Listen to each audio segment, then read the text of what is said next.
ಇವತ್ತು ಕರಾವಳಿ ಸಿನಿಮಾದ ಟ್ರೇಲರ್ ಲಾಂಚ್ ಇವೆಂಟ್ನಲ್ಲಿ ಸಾಕಷ್ಟು ಬೆಳವಣಿಗೆಗಳಾಗಿದೆ. ಅದನ್ನೆಲ್ಲ ಕಣ್ಣಾರೆ ಕಂಡಂತಹ ಪ್ರವೀಣ್ ಶೆಟ್ಟರ್ ನಮ್ಮ ಜೊತೆಗಿದ್ದಾರೆ. ಸೊ ಮೊದಲನೇದಾಗಿ ಸರ್, ನೀವೇ ಕಣ್ಣಾರೆ ನೋಡಿದ್ರಿ, ಸಮಸ್ಯೆಗಳನ್ನು ಬಗೆಹರಿಸಿದ್ರಿ, ಸಾಕಷ್ಟು ಸಮಸ್ಯೆಗಳನ್ನ ಬಗೆಹರಿಸಿದ್ರಿ. ಆದರೆ ಇವತ್ತು ಕರಾವಳಿ ಸಿನಿಮಾ ಇವೆಂಟ್ನಲ್ಲಿ ಈ ರೀತಿ ಆಗಿದ್ದು ಎಷ್ಟು ಇದೆ ಅನಿಸುತ್ತೆ? ಅಂದರೆ ಕನ್ನಡ ಸಿನಿಮಾ ಬೆಳವಣಿಗೆಗಾಗಿ ಕನ್ನಡ ಹೋರಾಟಗಾರರು, ಕರ್ನಾಟಕ ರಕ್ಷಣಾ ವೇದಿಕೆ, ಕನ್ನಡ ಚಳವಳಿಗಾರರು ಅನೇಕ ವರ್ಷಗಳಿಂದ ಹೋರಾಟ ಮಾಡ್ಕೊಂಡು ಬಂದಿದ್ದಾರೆ ಪರಭಾಷೆ ಚಿತ್ರದ ವಿರುದ್ಧ.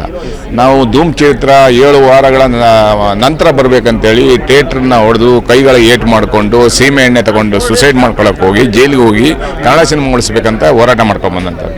ಕನ್ನಡ ಒಳ್ಳೆ ಸಿನಿಮಾ ಮಾಡ್ತಾ ಇದ್ದಾರೆ. ಗುರುದತ್ ಗಾಣಿಗವರು, ರಾಜ್ಬಿ ಶೆಟ್ಟಿ ಅವರು ಇದ್ದಾರೆ, ಪ್ರಜ್ವಲ್ ಇದ್ದಾರೆ, ಒಳ್ಳೆ ಸಿನಿಮಾ ಮಾಡ್ತಾ ಇದ್ದಾರೆ. ಇತ್ತೀಚೆಗೆ ಋಷಭ್ ಶೆಟ್ಟಿಯವರು ಇರ್ಬೋದು ಅಥವಾ ರಾಜ್ಬಿ ಶೆಟ್ಟಿ ಅವರು ಇರ್ಬೋದು, ಸಿನಿಮಾವನ್ನು ಎತ್ತರಕ್ಕೆ ತೊಗೊಂಡೋಗಿದ್ದಾರೆ. ದೇಶ ವಿದೇಶ ತಿರುಗಿ ನೋಡ್ತಾ ಇದೆ ಕನ್ನಡ ಸಿನಿಮಾ ಅಂತ ಒಂದು ಒಳ್ಳೆ ಸಿನಿಮಾ. ಒಂದು ಕಂಬಳ ಅಂತ ಸಿನಿಮಾ ಪ್ರಾರಂಭ ಮಾಡಬೇಕಾದ್ರೆ ಎಷ್ಟು ಕಷ್ಟ ಇದೆ ಆ ಕೋಣಗಳ ಜೊತೆಯಲ್ಲಿ, ಆ ಕಂಬಳದ ಇತಿಹಾಸ ಏನು ಅದನ್ನೆಲ್ಲ ತೋರಿಸ್ತಾ ಇದ್ದಾರೆ. ಇಂಥ ಸಿನಿಮಾದಲ್ಲಿ ಅದು ಸಿಲ್ಲಿ ವಿಷಯಕ್ಕೆ ಬಂದು ಗಲಾಟೆ ಮಾಡುವಂಥದ್ದು ಅದು ನಮ್ಮ ಕನ್ನಡ ಸಿನಿಮಾವನ್ನು ತಲೆ ತಗ್ಸುವಂಥ ಕೆಲಸ ಮಾಡುತ್ತೆ. ಅದಕ್ಕಾಗಿ ಕನ್ನಡ ಸಿನಿಮಾ ಎತ್ತರಕ್ಕೆ ಹೋಗ್ಬೇಕು, ಬೆಳಿಬೇಕು, ಕನ್ನಡ ಸಿನಿಮಾವನ್ನು ಉಳಿಸ್ಬೇಕು ಅನ್ನುವಂಥ ಉದ್ದೇಶ ನಮಗಿರೋದ್ರಿಂದ ಎಲ್ಲ ಒಂಥರ ಮನಸ್ಸಿಗೆ ಘಾಸಿ ಆಗುತ್ತೆ.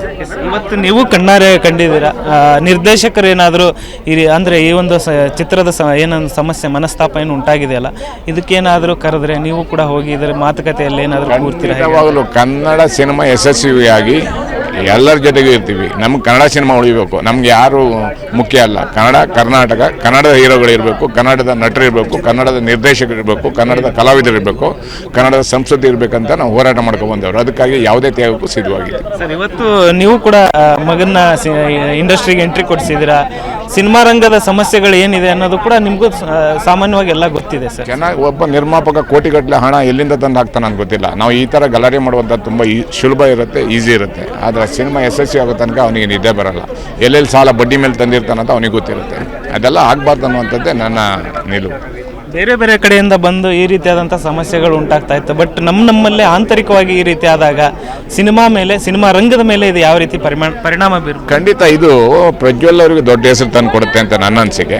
ಅದನ್ನು ಈ ರೀತಿ ನಡಿಬಾರ್ದು. ಒಬ್ಬ ಹೀರೋ ಆಗಿ ಅವ್ರ ಶಿಷ್ಯಂದ್ರ ಬರದೇ ಥರ ನೋಡ್ಕೋಬೇಕಾಗತ್ತೆ. ಅದು ಕೆಟ್ಟ ಹೆಸರು ಬರುತ್ತೆ, ಅವರಿಗೆ ಬರಬಾರ್ದು. ಅವ್ರು ಒಳ್ಳೆ ನಟ ಮತ್ತು ಈ ಕನ್ನಡದ ಬಗ್ಗೆ ಅತ್ಯಂತ ಪ್ರೀತಿಯನ್ನು ಇಟ್ಕೊಂಡಂಥ ಕುಟುಂಬ. ಆದ್ದರಿಂದ ಈ ರೀತಿ ನಡಿಲಿಕ್ಕೆ ಬಿಡಬಾರ್ದು ಅನ್ನುವಂಥದ್ದು ನನ್ನ ಆಸೆ. Thank you sir. ಇದಿಷ್ಟು ಪ್ರವೀಣ್ ಶೆಟ್ಟರ್ ಮಾತಾಗಿತ್ತು. ಕ್ಯಾಮ್ರಾ ಪರ್ಸನ್ ರಾಜೇಶ್ ಜೊತೆ ಧನು ಎಲ್ಗಾಚ್, ರಾಜ್ ನ್ಯೂಸ್, ಬೆಂಗಳೂರು.